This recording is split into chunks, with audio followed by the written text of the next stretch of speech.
Olá, minha gente. Mais uma vez, insistentemente, ocupo essa tribuna política para ferir um assunto que é de conhecimento de todos. Esse é o meu compromisso. Falar de assuntos correntes que afetam a população brasileira como um todo. E hoje eu vou falar, com a graça de Deus, com a permissão dele, sobre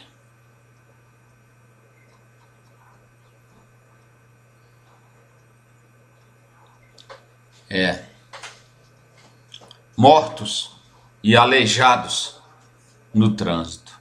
Agora pela manhã a imprensa noticiou que entre mortos e aleijados no trânsito por dia no Brasil são 700. Meu Deus, eu nunca pensei que chegasse matando a quase 1.000 pessoas mortas e aleijadas por dia. Isso é mais do que qualquer guerra, segundo avaliaram os analistas em todo o planeta. O que fazer? Será que o povo brasileiro é selvagem mesmo, como parece? Isso é selvageria. Não há educação no trânsito, os infelizes usam e abusam do celular, que é um perigo. Uso e abuso da velocidade alta nas vias e não são punidos quando pegam, quando acontece um acidente e dizem, foi homicídio culposo. Que culposo que nada, se o cara enche a cara e sai dirigindo, onde ele não é culposo não, ele é culpado, porque ele sabe que depois de beber, perde o prumo, perde o equilíbrio para dirigir. E todos os motoristas que estão bons e conscientes, que eles usam principalmente o princípio da confiança para dirigir, às vezes são abarroados e mortos. Porque confiar em bêbado no trânsito, quem é que confia? Ninguém confia em bêbado nem dormindo. Agora imagine no trânsito. Será, minha gente, que nós estamos num país de selvagens, de pessoas irracionais ou de doidos mesmo? Porque sair dirigindo bêbado, bebendo, isso é uma loucura. Mas isso não é de estranhar num país que se promove uma festa nefasta, nefanda para o povo, como a do carnaval de mais de uma semana e ainda os fora de época. Isso efetivamente soa para muitos deles como normal. Mas 700 aleijados e mortos por dia nas vias brasileiras, no trânsito brasileiro, isso, minha gente, é inaceitável. Esse Ministério de Segurança Pública que está sendo criado agora tem que atentar para isso, olhar para isso primordialmente, porque isso não é brincadeira. O sujeito não pode sair de casa, nem de carro próprio, nem de ônibus, como aconteceu agora perto aqui de Brasília, na DF-20, um motorista de ônibus invadiu a mão contrária e matou muita gente, aleijou outras tantas. Meu Deus, isso aí tem que ser corrigido com uma legislação duríssima para motoristas infratores bêbados e que desobedecem à lei de trânsito usando o celular e no excesso de velocidade. Minha gente, olha, isso aqui se tornou uma coisa banal, brincadeira no Brasil. A morte de pessoas no trânsito, na violência. No Brasil hoje a vida não custa nada. A vida hoje no Brasil é coisa banalizada. O sujeito passa praticamente por cima de um cadáver e sai conversando normal, como se aquilo não fosse nada, como se o ser humano não valesse nada. Estamos, minha gente, nesse patamar no Brasil. A vida humana banalizada, chegou ao máximo.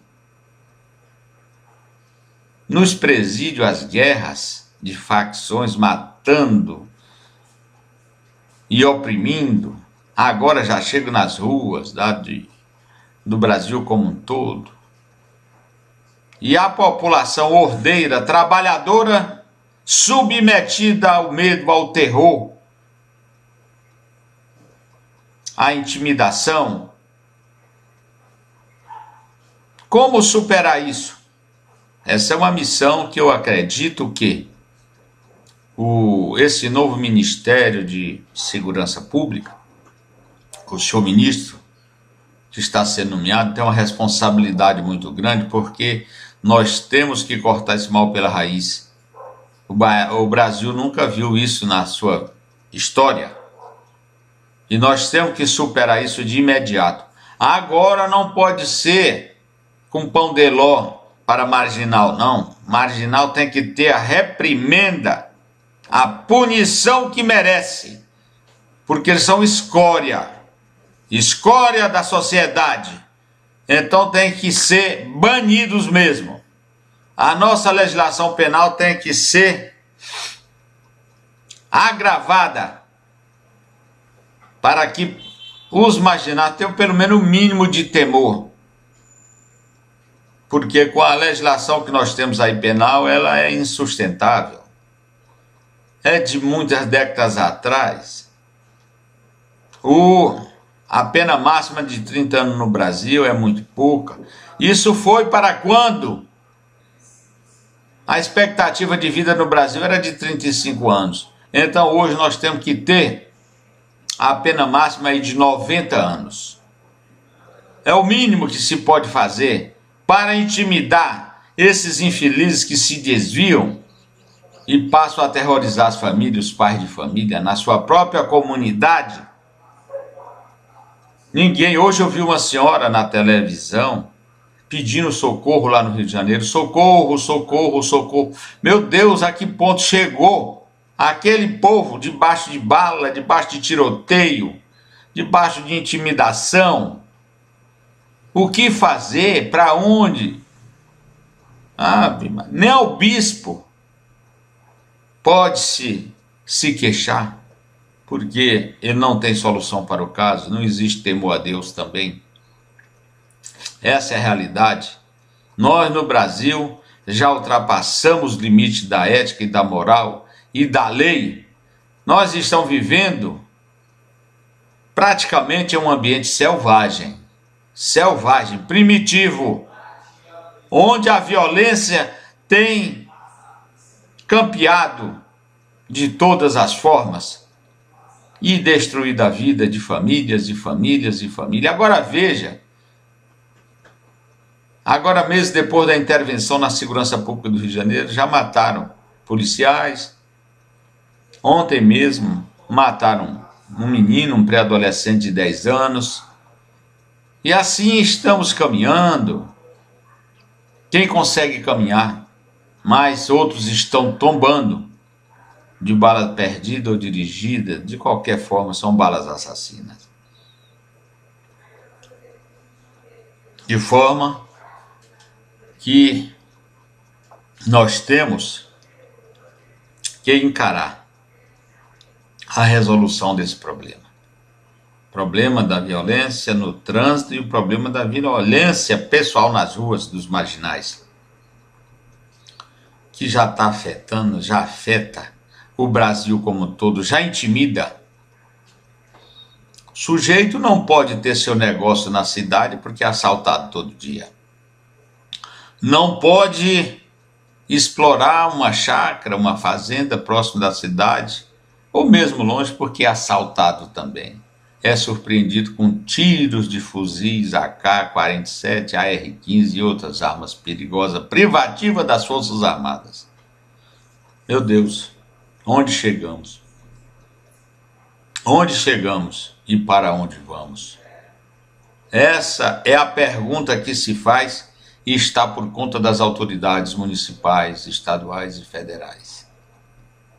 Porque o que é que o cidadão comum pode fazer, a não ser se submeter ao estado do crime? Quais as armas que o cidadão comum pode usar para se defender?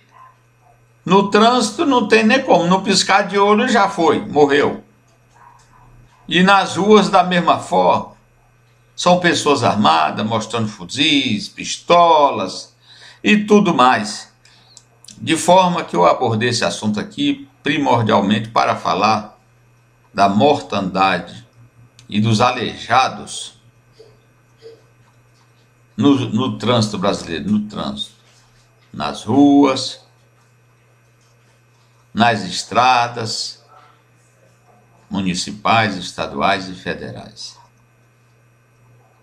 Agora mesmo, depois do carnaval, foi um absurdo o número de mortos e de atentados, de agressões, coisa nunca vista. Isso é uma festa. Então, minha gente, aqui fica o apelo para o novo ministro da Segurança Pública, para efetivamente se cercar de homens sérios, de policiais sérios, militares sérios, para resolver esse problema, equacionar e resolver esse problema, para dar tranquilidade ao povo brasileiro. Agora aqui vai uma dica, senhor ministro. O senhor tem que unificar as polícias nos estados, porque essa história de polícia militar e polícia civil, uma rival da outra, isso aí é como se diz, casa dividida não prospera. E isso aí é uma verdade. A polícia militar puxa para um rumo, a polícia civil para outro, e termina se contradizendo, se colidindo e agravando as situações. Outro ponto é a corrupção no meio policial. Senhor ministro, é algo que Vossa Excelência tem que colocar uma inteligência precisa para localizar esses infames que, em vez de estar defendendo a sociedade, estão agravando o problema de segurança. Boa sorte, senhor ministro, para o senhor e para nós brasileiros cidadãos que estamos intimidados, medrosos com a situação de violência que está no Brasil. E você, motorista, saia de casa com a alma pacificada para não matar, não assassinar, não alejar as pessoas. Obrigado.